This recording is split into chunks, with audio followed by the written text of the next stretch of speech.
to swap out the air cleaner, and we're going to add a 2-inch open spacer to try to help our air fuel distribution with this throttle body style EFI system being able to supply a proper air fuel ratio to every cylinder. This is a dual plane intake manifold, and they're all kind of have a common problem with these type of EFI systems where they just don't get consistent air fuel mixtures. The proper way to do this would be getting a single plane. However, the 2-inch spacer is a cheap way to get most of the benefits of a single plane over this dual plane in regard to that even fuel distribution. So end up going to a smaller air cleaner, which is fine. This was an old used one I had just laying around anyway, and really for what this truck is, you don't have to have maximum amount of air, so going to a smaller air filter probably not going to hurt anything. I mean, it might take a tiny amount of power out of it, but honestly this thing's not fast anywhere anyway, so we're just going to try to make it run a little bit better. I did find a couple of vacuum leaks the other day. In addition, like it already was running so much better than when we originally started, and then I found a couple more vacuum leaks, got those sealed up, and now it's actually running pretty darn good. Made about a 30-mile trip twice, so we put 60 miles on it in one day, and it was running good. Although I see we've got a little bit of a coolant leak still, kind of looks like a thermostat housing or intake manifold gasket leak there. Pulled the dipstick out of the power steering. It's low. I'm just shocked that a Ford leaks power steering fluid. But anyway, to be expected. So, beyond that, we're just getting some oil pushing out of the valve cover. Also, just from highway cruising speeds kind of thing, it's quite a bit up there in the RPM. I mean, with the C6 1-to-1. I don't know what the rear gear is, or versus the tire size, but the speedo is accurate, so we're on a factory sizing at this point where the speedometer is set for, and I mean, it's still turning like 2300 RPM to do 55 and like 28 to do 70.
should be able to lean it out now.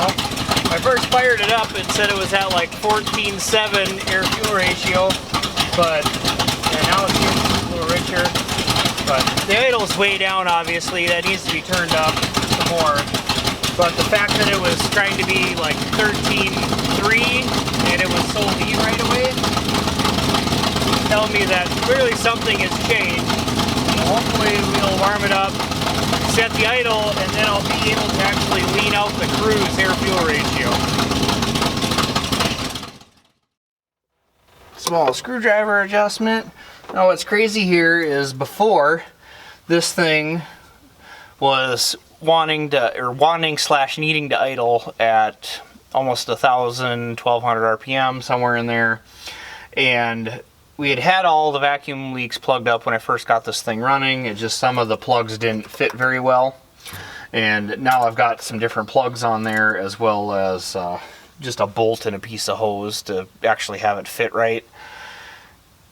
Because they fell off at some point in time. And I mean, the truck was still running and driving pretty good, but it was also at the point where anytime we tried to lean anything out, all of a sudden we start getting a misfire. And I was even getting, when we were still trying to dial it in, the plug must have fell off pretty early on, because I was still struggling with a misfire below like 900 RPM. And as you just saw in that clip there, it was like trying to idle like 400, 500. So as long as we can just get that idle up to, say, a 700, if it's nice and happy there, we'll set it there.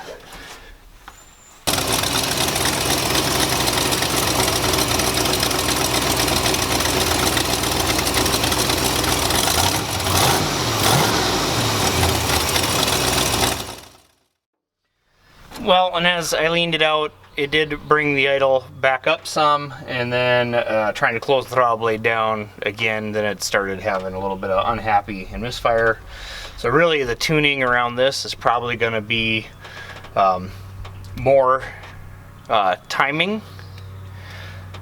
at idle anyway. However, we already put big springs in the distributor and tried to get that set in a nice window. So the hard part here is it needs to be turning fast enough to make a good vacuum to bring in the vacuum timing, but not so much that we end up having timing above the top by quite a bit.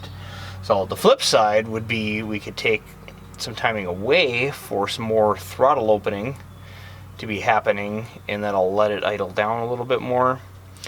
But at the same time, it seems like we're having a little bit of back and forth about where it wants to balance out and be happy. So, but really this change is more about trying to get it to cruise down the road nice. But even with the up and down there, it seemed like if I still leaned it out at idle a little bit, it still had a little bit of misfire. If I tried to go to 14, I don't know, 3 I think it got to, and then it started to sound like it was misfiring a little bit. So back to 13.8, and then that went away.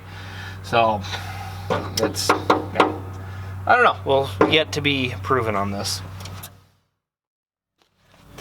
Of note, the other thing I'm fighting with that is that somebody put a pretty healthy cam in it. That's why it chops so much at idle. I just adjusted the air-fuel ratio back down to 13.9, and the idle improved, and then I bumped up the idle speed from 900 to 950, and it seemed a lot happier there, and I could see it still fluctuating around on the dash, and when it got to like 14.5 it'd misfire a little bit, and then it'd come back down and start running good to the low 14. So might just need to learn a little bit with that, but like I said, we want to know what changes while driving. That's the key thing, because if we can eke another mile or 2 to the gallon out of this thing, that'd be nice.